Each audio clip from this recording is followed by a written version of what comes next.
and welcome back to my channel. In today's video, we're going to do a library book haul. I basically have been excessively checking books out from the library, and some of them have just been impulsive, some of them have been for specific reasons, and some of them have just been on my regular TBR for so long that I figured it was about time to get to them. These books are in literally no particular order, except I have them all in my possession from the library. With that being said, let's get started. The first book I have in front of me is the most recent addition to the Nocturne Falls series, and that is The Vampire's Priceless Treasure. This is about a half reaper, half vampire, and a vampire, and their entanglement that they keep having to deal with each other, and maybe now something more.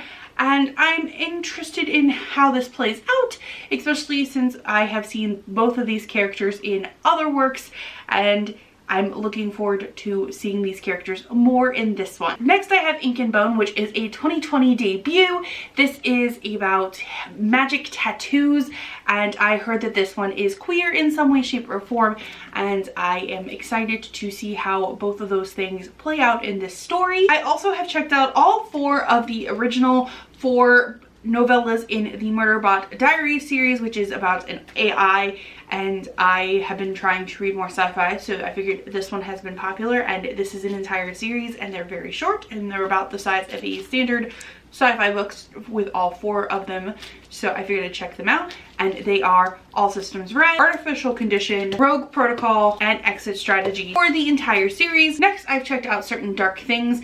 This I have been eyeing for quite some time because I've been really wanting to get into this author, and it is a Mexico City and vampires, and I have been in love with vampires recently, so this one definitely fits the bill. Next, I have a Count Elizabeth Bathory retelling called Blood Countess, and I have been really interested in this historical retelling since it first cropped up, and I have actually never read anything by this author. Next, I have Recursion by Blake Crouch. I had read Blake Crouch's previous science fiction thriller Dark Matter and found it just okay, so I've heard that this one is either better or worse depending on how you felt about Dark Matter, so I'm interested in seeing how I feel about Recursion. Next, I have The Best Lies, which was a 2019 debut, and it is a contemporary, and it's kind of told in a aftermath of how did this story play out, and it's about a girl who thought she had the perfect life and the perfect boyfriend, the perfect best friend, and then her best friend shoots her boyfriend in the chest, and so what really was going on. And I'm looking forward to seeing this and how it plays out, especially since I'm interested in seeing if this is an author I want to read from further. Plus, I was really in love with this cover when I saw it last year. Next, I have Love Her or Lose Her by Tessa Bailey.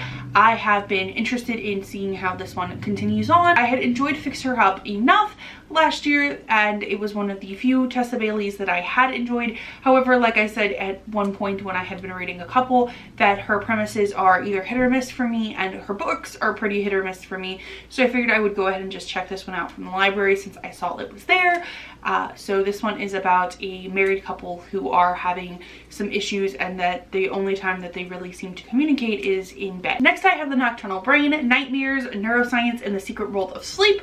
This I'm really interested in seeing how this plays out. I'm the kind of person who, when I sleep and I have dreams, I can control my dreams, so I'm always interested in books about sleep, especially since I know that's not like super common. So I'm interested in how this book goes, especially since it's about like your brain while it's sleeping. Next, I have What the Dead Know by Laura Lippman. Laura Lippman is a very prolific Baltimore-based thriller writer, and I have never read a work by her. However, I have a couple of works by her on my TBR, and so I'm interested in checking her out, especially since she has an extensive backlist, and I would be excited to check one out and see if I like her writing, especially since she's from, you know, the same state as me. Next, I have Stories from Jonestown. This is basically what it sounds like. It is stories from survivors of Jonestown, and I have an interest in like books on cults, books that focus on cults, and I've read quite a few books about Jonestown at this point, but I have not read any from the survivors of the cults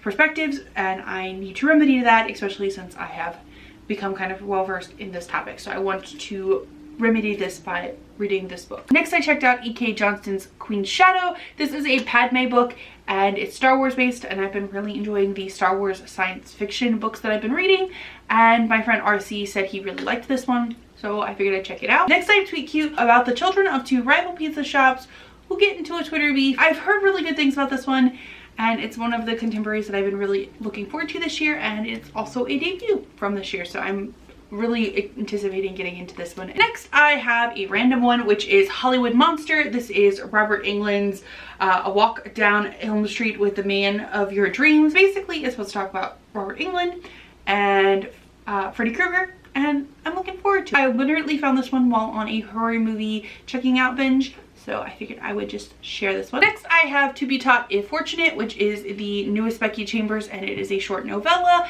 And I know that this one has to do with scientists and astronauts and space, and that's pretty much all I've got for you on this one, honestly. I really can barely remember the title half the time, but I'm interested enough because I really liked Becky Chambers' previous work. Next, I have the 7th book in the Nocturne Falls Mystery or Jane Frost series by Kristen Painter, which is Miss Frost Says I Do and Spider 2. This one I've heard is potentially the last book in the series, and I have been enjoying this one. It has a consistent plot line webbed throughout it. Next, I have The Fever of 1721, the epidemic that revolutionized medicine and American politics. This is for my oldest books on my TBR project. It has been hanging out on my TBR since like 2015. It needs to get off of it by reading or otherwise, so I figured I would go ahead and check it out from the library since the library had it. This is about smallpox and how it influenced the American Revolution. I'm excited. Next, I have The Nowhere Girls by Amy Reed, which has been on my TBR since like 2015 as well, despite it coming out in 2017. And honestly, I don't remember much about what this is about, which really says a lot since it's only been out for a while. However, I remember hearing a lot of really good things when it first came out. Next, I have The Summer That Melted Everything, a kind of historical fiction-esque story about 1980s Ohio where a 13-year-old boy shows up and claims that he's the devil. And I'm really excited to see if that is like metaphorical, like I'm the devil, or like actual the devil, you know? I'm excited to see which way that could potentially go. Speaking of the devil, I have The Library of Unwritten. I had been on hold for this one since basically it came out. I'm excited to finally have it. This is basically about Hell's Library.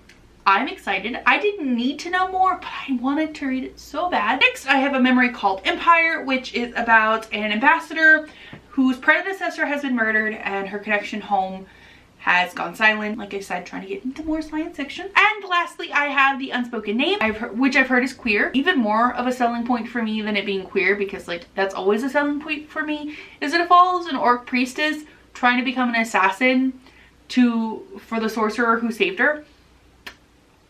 Those are like all of my buzzwords. I'm so excited to read this. It's not even funny. We'll get to this one probably really soon. So those were the books I have checked out from the library. That does not include ebooks or audiobooks, and it obviously didn't include all of those DVDs I mentioned that I checked out. What about you? What have you checked out from the library recently? Let me know in the comments down below. If you like what you saw here today, be sure to like and subscribe. I normally post videos on Wednesdays. Thank you so much for watching, and have a nice day.